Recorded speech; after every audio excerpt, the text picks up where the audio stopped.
আসসালামু আলাইকুম। সংবাদে আপনাদের সবাইকে স্বাগত জানাচ্ছি। আমি ফিরোজ তোহা। শুরুতেই সংবাদ শিরোনাম।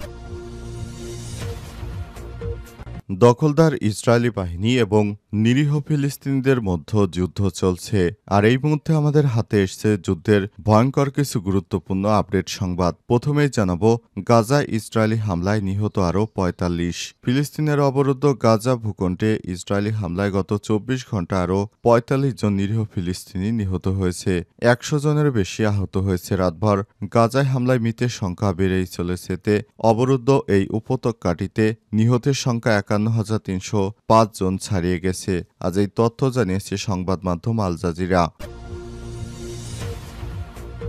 এরপর জানাবো, এবার ভারতের বিরুদ্ধে পাল্টা পদক্ষেপ নিচ্ছে পাকিস্তান।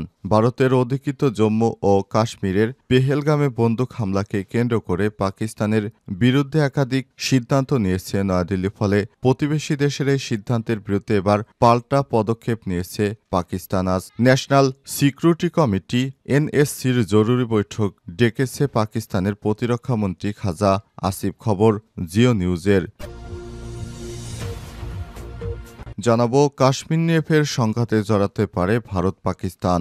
ভারত নিয়ন্ত্রিত জম্মু কাশ্মীরে পাহাড়গেরা উপত্যকা পাহেলগামে দীর্ঘদিন ধরে পর্যটকদের কাছে আকর্ষণীয় স্থান। সেখানে নামকরণ করা হয়েছে মিনি সুইজারল্যান্ড। বিকেলে পাহেলগামে এক মর্মান্তিক বন্দুক হামলার ঘটনা ঘটে, তাতে ২৬ জন নিহত হয়। এই ঘটনার পর ভারত সরাসরি পাকিস্তানকে দোষারোপ করছে। এ নিয়ে তাদের মধ্যে ফের বড় ধরনের যুদ্ধ শুরু হতে পারে। এবারে জানাবো, অনশন প্রত্যাহার করলেন কুয়েটের শিক্ষার্থীরা। অনশন প্রত্যাহার করলেন খুলনা প্রকৌশল ও প্রযুক্তি বিশ্ববিদ্যালয় কুয়েটের শিক্ষার্থীরা। গতরাত ১টার দিকে বিশ্ববিদ্যালয় মঞ্জুরি কমিশনের সদস্য অধ্যাপক ড তানজিম উদ্দিন খান শিক্ষার্থীদের জুস খাইয়ে অনশন ভঙ্গ করান। এবং সর্বশেষ জানাবো, কুয়েটের উপাচার্য এবং উপ উপাচার্যকে অব্যাহতি দেওয়ার প্রক্রিয়া শুরু। খুলনা প্রকৌশল ও প্রযুক্তি বিশ্ববিদ্যালয় কুয়েটের উপাচার্য অধ্যাপক ড মোহাম্মদ মাসুদ ও উপ উপাচার্যকে তাদের দায়িত্ব থেকে অব্যাহতি দেওয়ার প্রক্রিয়া শুরু করেছে সরকার। বুধবার ২৩ এপ্রিল দিবাগত রাতে এই তথ্য সম্প্রচার মন্ত্রণালয়ের জনসংযোগ কর্মকর্তা মোহাম্মদ মামুনুর রশিদ স্বাক্ষরিত এক বিজ্ঞপ্তিতে জানানো হয়েছে। প্রিয় দর্শক, এতক্ষণ শুনছিলেন সংবাদ শিরোনাম, এবারে বিস্তারিত। তবে তার আগে বন্ধুরা, অনুরোধ থাকবে এই সংবাদটিতে একটি লাইক দিন। এই চ্যানেলে আপনি নতুন হয়ে থাকলে আমাদের সংবাদটি দেখতে দেখতে চ্যানেলটি সাবস্ক্রাইব করে রাখুন। কমেন্ট করে বন্ধুরা আপনার মূল্যবান মতামত জানিয়ে দিন আপনি বিশ্বের কোন দেশ থেকে বা বাংলাদেশের কোন স্থান থেকে আমাদের সংবাদটি দেখছেন এবং শুনছেন। আর বন্ধুরা, গাজা যুদ্ধে আপনি যদি নিরীহ ফিলিস্তিনিদের ভালোবেসে থাকেন, কমেন্টে ইয়েস লিখে বিশ্ববাসীকে জানিয়ে দিন। এবারে বিস্তারিত। গাজা ইসরায়েলি হামলায় নিহত বেড়ে আরও ৪৫। ফিলিস্তিনি অবরুদ্ধ গাজা ভূখণ্ডে দখলদার ইসরায়েলি হামলায় গত ২৪ ঘন্টা আরও ৪৫ জন নিরীহ ফিলিস্তিনি নিহত হয়েছে। ১০০রও বেশি আহত হয়েছে।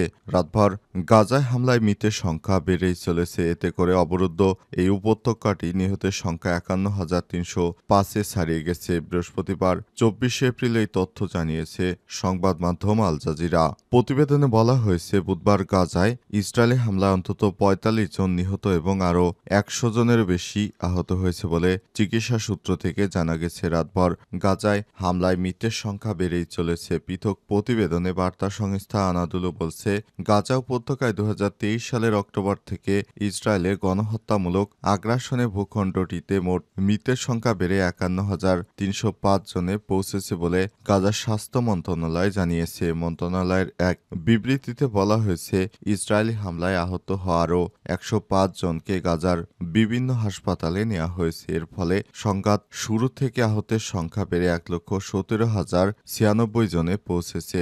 অনেক মানুষ এখনও ধ্বংসস্তূপের নিচে এবং রাস্তায় পড়ে থাকলেও উদ্ধারকারীরা তাদের কাছে পৌঁছাতে পারছে না, কারণ রাস্তাঘাট ধ্বংসস্তূপের কারণে ব্লক হয়ে গেছে।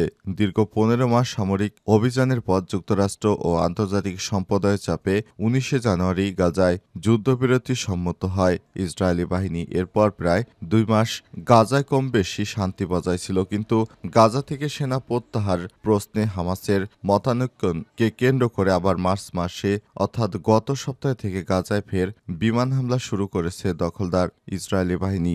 গাজার তথ্য অনুযায়ী গত 18 মার্চ থেকে গাজায় নতুন করে শুরু হওয়া ইসরায়েলি বিমান হামলায় এখন পর্যন্ত 1928 জন ফিলিস্তিনি নিহত এবং আরও 5000-এর বেশি মানুষ আহত হয়েছে। ইসরায়েলের বর্বর এই হামলা চলতি বছরের জানুয়ারিতে কার্যকর যুদ্ধবিরতি চুক্তিও ভেঙে দিয়েছে। জাতিসংঘের মতে ইসরায়েলি বর্বর হামলার কারণে গাজায় প্রায় 85% ফিলিস্তিনি বাস্তুচ্যুত হয়েছিল। এছাড়াও অবরুদ্ধ এই ভূখণ্ডে 60% অবকাঠামো ক্ষতিগ্রস্ত বা ধ্বংস হয়ে গেছে। গত 18 মার্চ গাজায় নতুন করে ইসরায়েলি হামলা শুরু হওয়ার পর থেকে 1900 জনের বেশি ফিলিস্তিনি আহত হয়েছে। ভারতের বিরুদ্ধে পাল্টা পদক্ষেপ নিচ্ছে পাকিস্তান। ভারতের অধিকৃত জম্মু ও কাশ্মীরের পেহেলগামে বন্দুক হামলাকে কেন্দ্র করে পাকিস্তানের বিরুদ্ধে একাধিক সিদ্ধান্ত নিয়েছে দিল্লি। ফলে প্রতিবেশী দেশের এই সিদ্ধান্তের বিরুদ্ধে এবার পাল্টা পদক্ষেপ নিতে বৃহস্পতিবার ন্যাশনাল সিকিউরিটি কমিটি এনএসসির জরুরি বৈঠক ডেকেছে পাকিস্তানের প্রতিরক্ষামন্ত্রী খাজা আসিফ। খবর জিও নিউজের। পেহেলগামে বন্দুকধারীদের হামলায় 26 জন পর্যটক নিহত এবং 17 জন আহত হয়েছে। এই ঘটনায় ভারত পাকিস্তানের বিরুদ্ধে একাধিক সিদ্ধান্ত নিয়েছে, যার মধ্যে রয়েছে সিন্ধুর পানি চুক্তি স্থগিত করা, পাকিস্তানি নাগরিকদের ভারতে প্রবেশে নিষেধাজ্ঞা আরোপ করা। পাকিস্তানের প্রধানমন্ত্রী শেহবাজ শরীফের নেতৃত্বে জাতীয় নিরাপত্তা কমিটির বৈঠকে আজ অনুষ্ঠিত হবে। এতে ভারতের নেওয়া পদক্ষেপের বিরুদ্ধে পাল্টা পদক্ষেপ গ্রহণ করবে ইসলামাবাদ। এক বিবৃতিতে এই তথ্য জানানো হয়েছে। জিও নিউজকে প্রতিরক্ষামন্ত্রী বলেছে, বৃহস্পতিবার শেহবাজ শরীফের সঙ্গে আলোচনা করে ভারতের বিরুদ্ধে পাল্টা পদক্ষেপ নেওয়া হবে। তিনি বলেছেন, ভারত কোনোভাবেই সিন্ধু পানি চুক্তি স্থগিত করতে পারে না, কারণ এর সঙ্গে শুধু ভারত ও পাকিস্তান জড়িত নয়, বিশ্বব্যাংক এবং অন্যান্য শেয়ার হোল্ডাররাও অংশ জড়িত রয়েছে। সুতরাং ভারত একা একা পানি বন্ধ করার মতো কোনো স্পর্ধা ভারতের নেই। তিনি বলেন, ভারত কোনোভাবে সিন্ধুর পানি চুক্তি স্থগিত করতে পারবে না, কারণ এর সঙ্গে শুধু ভারত নয়, এর সঙ্গে পাকিস্তানও জড়িত। পাকিস্তানকে না জানিয়ে একা একা ভারত পানি বন্ধ করতে পারবে না, এটা কোনোভাবেই সম্ভব নয়। কাশ্মীর নিয়ে ফের সংঘাতে জড়াতে পারে ভারত পাকিস্তান। ভারত নিয়ন্ত্রিত জম্মু কাশ্মীরের পাহাড়ঘেরা উপত্যকায় পহেলগামে দীর্ঘদিন ধরে পর্যটকদের কাছে আকর্ষণীয় স্থান। পর্যটকরা একে মিনি সুইজারল্যান্ড বলেও ডাকেন। 22 এপ্রিল বিকেলে পহেলগামে এক মর্মান্তিক বন্দুক হামলার ঘটনা ঘটে। তাতে অন্তত 26 জন নিহত এবং আরও বহু মানুষ আহত হয়েছে। বেশিরভাগই পর্যটক, যাদের মধ্যে অন্তত এক বিদেশিও রয়েছে। অজ্ঞাত বন্দুকধারীরা তাদের উপর গুলি চালায় বলে জানা গেছে। এটি 2019 সালের পর কাশ্মীরের সবচেয়ে প্রাণঘাতী হামলার ঘটনা বলে বিবেচিত হচ্ছে। হামলার দায় স্বীকার করেছে রেজিস্ট্যান্স ফ্রন্ট নামে একটি গোষ্ঠী। তারা বলেছে, অঞ্চলটিতে 85,000-এর বেশি বহিরাগত বসতির প্রতিবাদে হামলা চালানো হয়েছে। তবে ভারতের পুলিশের দাবি, ভারতীয় শাসনবিরোধী সন্ত্রাসীরা এই হামলার পেছনে রয়েছে। ভারতের সাবেক সামরিক ও গোয়েন্দা কর্মকর্তারা অভিযোগ করেছে, পাকিস্তান সেনাবাহিনী এই হামলার নেপথ্যে রয়েছে এবং এর বিরুদ্ধে দৃঢ় ও দ্রুত জবাব চেয়েছে ভারত। উল্লেখ্য, 2019 সালে সন্ত্রাসী হামলায় 40 ভারতীয় আধা সামরিক বাহিনীর সদস্য নিহত হওয়ার পর ভারত পাকিস্তান বিমান হামলা চালিয়েছে। এর জবাবে পাকিস্তানও পাল্টা আক্রমণ করে। তখন ভারতীয় একটি যুদ্ধ বিমান পাকিস্তানে বিধ্বস্ত হয় এবং পাইলটকে পরে ভারতের কাছে ফিরিয়ে দেওয়া হয়। ভারত পাকিস্তান দ্বন্দ্ব। কাশ্মীরের পরিস্থিতি স্থিতিশীল বলে ভারত সরকার যে দাবি করে আসছিল, এই হামলা সেটিকে বড় ধরনের ধাক্কা দিল। 1989 সাল থেকে শুরু হওয়া ভারত বিরোধী সশস্ত্র বিদ্রোহে পর্যন্ত কয়েক হাজার মানুষ নিহত হয়েছে। 2019 সালে কাশ্মীরের স্বায়ত্তশাসন বাতিল করার পর কেন্দ্রশাসিত অঞ্চলে পরিণত হয় জম্মু কাশ্মীর ও লাদাখ। এই সিদ্ধান্তের ফলে বহিরাগতরা এই এলাকায় জমি কেনা এবং চাকরি পাওয়ার সুযোগ পেয়েছে, বেড়েছে পর্যটন। তবে পাকিস্তানের সঙ্গে সম্পর্ক চরম অবনতি ঘটে। সম্প্রতি এক ভাষণে পাকিস্তানের সেনাপ্রধান জেনারেল অসিম মুনির কাশ্মীরকে ইসলামাবাদের সিরার সঙ্গে তুলনা করেছেন। তিনি বলেছেন, আমরা কাশ্মীরের কথা বলবো না, আমাদের কাশ্মীরি ভাইদের ন্যায়সঙ্গত ও সংগ্রাম থেকে মুখ ফিরিয়ে নেব না। কোর্টের উপাচার্য এবং উপাচার্যকে অব্যাহতি দেওয়ার প্রক্রিয়া শুরু। খুলনা প্রকৌশল ও প্রযুক্তি বিশ্ববিদ্যালয় কোর্টের উপাচার্য অধ্যাপক ড মোহাম্মদ মাসুদ ও উপাচার্যকে দায়িত্ব থেকে অব্যাহতি দেওয়ার প্রক্রিয়া শুরু করেছে সরকার। গত দিবাগত রাতে তথ্য সম্প্রচার মন্ত্রণালয়ের জনসংযোগ কর্মকর্তা মামুনুর রশিদ স্বাক্ষরিত এক বিজ্ঞপ্তিতে এই তথ্য জানানো হয়েছে। বিজ্ঞপ্তিতে উল্লেখ করা হয়েছে, সাম্প্রতিক ঘটনাবলীর পরিপ্রেক্ষিতে উদ্ভূত সংকট নিরসন এবং শিক্ষা কার্যক্রম দ্রুত শুরু করার লক্ষ্যে খুলনা প্রকৌশল ও প্রযুক্তি বিশ্ববিদ্যালয়ের উপাচার্য এবং উপাচার্যকে দায়িত্ব থেকে অব্যাহতি দেওয়ার প্রক্রিয়া শুরু হয়েছে।